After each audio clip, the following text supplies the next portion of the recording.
கடந்த மாதம் Indian car இண்டஸ்ட்ரியில் ஒட்டுமொத்தமாக 3,85,000 கார்கள் விற்பனையாயிருக்கு. கடந்த வருடம் இதே சமயத்தை கம்பேர் பண்ணும்போது 4.5% வளர்ச்சி சந்திச்சிருக்கு. பிப்ரவரியை கம்பேர் பண்ணும்போது 1.4% அதிகமாக விற்பனையாயிருக்கு. ஒரு சில கார் நிறுவனங்கள் சர்ப்ரைசிங்லி அதிக கார்ஸை விற்பனை செஞ்சிருக்காங்க.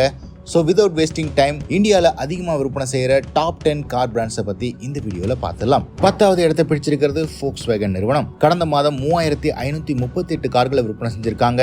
கடந்த வருடமும் கிட்டத்தட்ட இதே நம்பர்ஸ் தான் விற்பனை செஞ்சிருந்தாங்க. எந்த விதமான வித்தியாசமும் இல்லை கடந்த வருடத்துக்கும் இந்த வருடத்துக்கும். 9வது இடத்தை பிடிச்சிருக்கிறது MG மோட்டார்ஸ். 5,501 கார்களை விற்பனை செஞ்சிருக்காங்க. கடந்த வருடம் இதே சமயத்தில் 4,648 கார்களை விற்பனை செஞ்சிருந்தாங்க. 18.4% வளர்ச்சி சந்திச்சிருக்காங்க MG நிறுவனம். MG நிறுவனத்தோட மேஜர் சேல்ஸ் வால்யூம் அவங்களுடைய எலக்ட்ரிக் கார்கள்லேருந்து தான் வருது. குறிப்பாக MG வின்சர் தான் 3000 கார்களுக்கும் அதிகமாக விற்பனையாகுது. MG வின்சருக்கு 50 kWh பேட்டரி அப்டேட் கொடுக்க போறாங்க அப்படிங்கிற தகவலும் வெளியாயிருக்கு. 8வது இடத்தை பிடிச்சிருக்கிறது ஹோண்டா நிறுவனம். 7,228 கார்களை விற்பனை செஞ்சிருக்காங்க. கடந்த வருடம் இதே சமயத்தில் 7,071 கார்களை விற்பனை செஞ்சிருந்தாங்க. கிட்டத்தட்ட 2% அதிகமாக விற்பனை செஞ்சிருக்காங்க. லேட்டஸ்ட் ஜென்ரேஷன் அமேஸ் லான்ச் ஆன பிறகு அவங்களுடைய சேல்ஸ் வால்யூம்ல பெரிய புஷ் இருக்கும் அப்படின்னு எதிர்பார்க்கப்பட்டது. ஆனால் எப்பவுமே ஹோண்டா விற்பனை செய்கிற அதே நம்பர்ஸை கண்டினியூ பண்ணுறதுக்கு மட்டுமே இந்த புதிய கார் லான்ச் உதவி இருக்கு. 7வது இடத்தை பிடிச்சிருக்கிறது சர்ப்ரைசிங்லி ஸ்கோடா நிறுவனம். 7,422 கார்களை விற்பனை செஞ்சிருக்காங்க. கடந்த வருடம் இதே சமயத்தில் வெறும் 2,800 கார்கள் தான் விற்பனை செஞ்சிருந்தாங்க. 164% வளர்ச்சி சந்திச்சிருக்கு ஸ்கோடா நிறுவனம். ஸ்கோடா நிறுவனம் இந்தியன் மார்க்கெட்டில் கிட்டத்தட்ட 25 ஆண்டு காலமாக இருக்காங்க. அவங்களுடைய ஹையஸ்ட் சேல்ஸ் வால்யூமை 7,000க்கும் அதிகமான நம்பர்ஸை கடந்த மாதம் தான் விற்பனை செஞ்சுருக்காங்க. ஹோண்டா மாதிரி ஒரு நிறுவனத்தோட அதிகமாக கார்களை விற்பனை செஞ்சதும் இதுவே முதல் முறையாகும். இதற்கு முக்கியமான காரணம் சப் 4 மீட்டர் காம்பாக்ட் எஸ்யூவியான ஸ்கோடா கைலாக்கை லான்ச் பண்ணதுதான். அவங்களுடைய இன்ட்ரோடக்டரி பிரைசஸை ஏப்ரல் மாதமும் கண்டினியூ பண்ண போறதா அறிவிச்சிருக்காங்க. 6வது இடத்தை பிடிச்சிருக்கிறது கியா நிறுவனம்.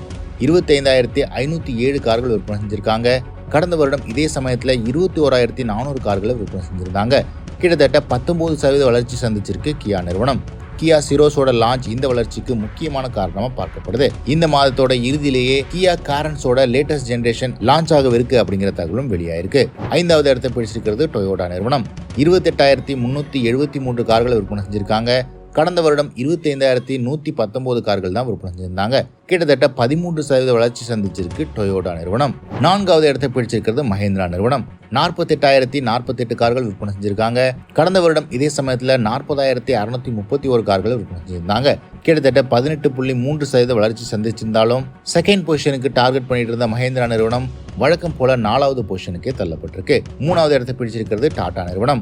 51,616 கார்களை விற்பனை செஞ்சிருக்காங்க.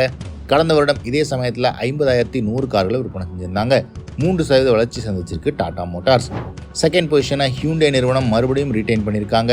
அதுவும் மிக மிக குறைந்த மார்ஜினில் டாட்டாவை கம்பேர் பண்ணும்போது 51,820 கார்கள், அதாவது டாட்டாவுக்கும் மஹேந்திராவுக்கும் இடையே 200 கார்களுக்கும் குறைவான வித்தியாசம் தான் இருக்கு சேல்ஸ் வால்யூமை பொறுத்த வரைக்கும். ஃபர்ஸ்ட் பொசிஷன்ல மாருதி சுசுகி இருக்கு. 1,50,743 கார்களை விற்பனை செஞ்சிருக்காங்க. கடந்த வருடமும் கிட்டத்தட்ட இதே நம்பர்ஸ் தான் விற்பனை செஞ்சிருந்தாங்க. எந்த விதமான ஏற்ற இறக்கமும் இல்லை மாருதி சுசுகியோட சேல்ஸ் வால்யூமை பொறுத்த வரைக்கும். இது தவிர ரெனோ, நிசான், சிட்ரோயன், ஜீப் இந்த 4 நிறுவனங்களும் 11, 12, 13, 14வது இடத்தை பிடிச்சிருக்காங்க. சிட்ரோயன், ஜீப் போன்ற நிறுவனங்கள் 300 - 400 கார்கள் விற்பனை செய்யறாங்க. ரெனோ, நிசான் இந்த 2 நிறுவனங்களும் கிட்டத்தட்ட 5,000 கார்கள் விற்பனை செய்யறாங்க ஒன்று சேர்ந்து. ஸோ கடந்த மாதத்தோட மிகப்பெரிய சர்ப்ரைஸ் ஸ்கோடா நிறுவனத்தோட பிக்கெஸ்ட் சேல்ஸ் ஹைக் அப்படின்னு சொல்லலாம்.